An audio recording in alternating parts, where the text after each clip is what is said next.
کیا آپ نے کبھی سوچا ہے کہ جب آپ اللہ کے سامنے سجدے میں روتے ہیں تو کوئی کتنا جل رہا ہوتا ہے؟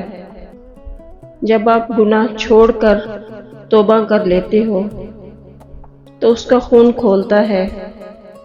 جب تمہارے گھر میں برکت، محبت، سکون ہوتا ہے تو اس کی نیند حرام ہو جاتی ہے۔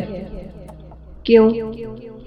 کیونکہ وہ جنت سے نکالا گیا تھا تمہاری وجہ سے، آدم علیہ السلام کے سجدے کی وجہ سے، اور اب وہ قسم کھا کر بیٹھا ہے میں تیرے سیدھے راستے پر بیٹھوں گا، تم پاکیزہ ہو جاؤ، اسے یہ منظور نہیں، اسی لیے وہ وار کرے گا اور ضرور کرے گا۔ شیطان بندوق نہیں اٹھاتا، وہ وسوسہ ڈالتا ہے۔ جب تم نماز پر پکے ہو جاؤ تو وہ تمہارے دل میں ریاکاری ڈال دے گا۔ لوگ کیا کہیں گے، کتنا پرہیزگار بن گیا۔ جب تمہارے رشتے ٹھیک ہو جائیں گے تو وہ زبان سے ایک غلط لفظ نکال دے گا، ایک شک ڈال دے گا، ایک ماضی کھول دے گا۔ جب کاروبار میں برکت آئے تو وہ حسد کرنے والا، سازش کرنے والا، ٹانگ کھینچنے والا بھیج دے گا۔ پیسہ وہی ہوگا پر سکون اڑ جائے گا۔ جب تمہارا دل پاک ہو جائے وہ تمہیں پرانا گناہ یاد دلا کر شرمندہ کر دے گا۔ تو کبھی سدھر نہیں سکتا۔ میں برا ہوں یہ سوچنا تکلیف دیتا ہے، وہ مجھ سے زیادہ برا ہے یہ سوچ کر سکون آ جاتا ہے۔ اسی لیے ہم دوسروں کی فائل کھول دیتے ہیں، فلاں کنجوس ہے تاکہ میری حرام خوری جائز لگے، فلاں بد زبان ہے تاکہ میری بدتمیزی معمولی لگے، فلاں کی نیت خراب ہے تاکہ میری نیت پر کوئی انگلی نہ اٹھائے۔ ہم دوسروں کو گرا کر خود اونچے ہونے کی کوشش کرتے ہیں، یہی اس شیطان مردود کی چال ہے۔ پر یاد رکھو، دوسروں کا گڑھا کھودنے والا خود اس میں گرتا ہے۔ تصور کریں صبح اٹھتے ہی آپ کے سامنے ایک شفاف آئینہ آ جائے، وہ آئینہ چہرے کا نہیں کردار کا ہو۔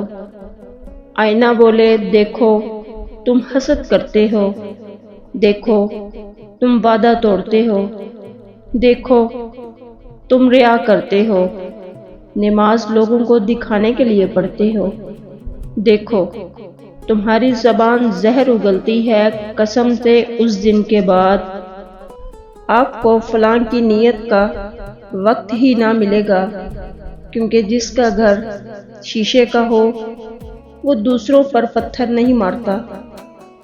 ہم دوسروں کے عیب دیکھیں تو جرح بن جاتے ہیں، چیر پھاڑ کر رکھ دیتے ہیں، ایک ایک خامی نکال کر اگلے کا جینا حرام کر دیتے ہیں۔ شیطان ملعون تو ہم سے راضی ہو جاتا ہے، لیکن رب کائنات کا نہیں سوچا ہم نے۔ اپنے عیب دیکھیں تو وکیل بن جاتے ہیں، نہیں میں ایسا نہیں تھا، حالات ایسے تھے، وہ بھی تو ایسا ہی کرتا ہے، نیت تو صاف تھی میری۔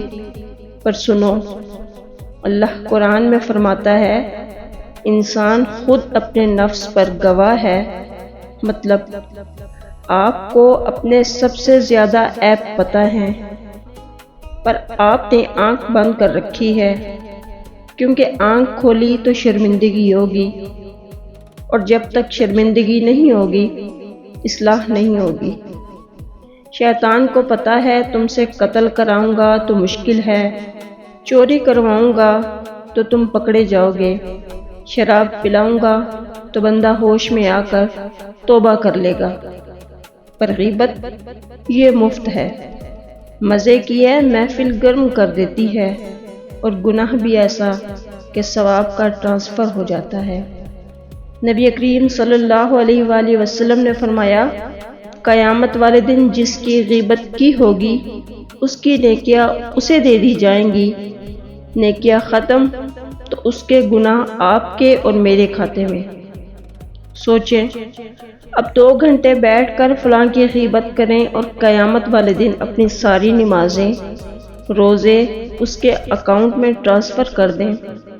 آپ کو فلاں کی 10 برائیاں پتہ ہیں، فلاں کو آپ کی 10 برائیاں پتہ ہیں، اللہ کو آپ کی 1000 پتہ ہیں، پر وہ پردہ ڈالے ہوئے ہیں۔ اگر اللہ وہ پردہ اٹھا دے تو آپ سے کوئی ہاتھ نہ ملائے، تو پھر آپ کو حق کس نے دیا کہ آپ اللہ کا دیا ہوا پردہ چاک کریں؟ ہم سمجھتے ہیں میں نیک بن رہا تھا پر مصیبت کیوں آ گئی؟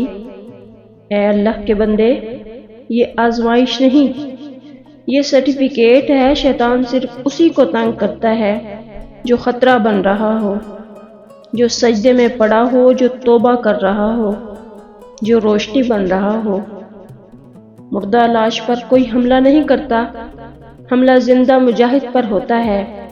اگر ایسی پریشانی آئی ہے تو مسکرا دو، سمجھ جاؤ تم شیطان کے ریڈار پر آ چکے ہو، مطلب تم اللہ کے قریب جا رہے ہو۔ بس ڈٹے رہو، سجدہ لمبا کر دو، اور جب وسوسہ آئے تو ہنس کر کہو، اے شیطان تو حسد کر، میرا رب مجھ سے محبت کرے گا۔ اللہ حافظ۔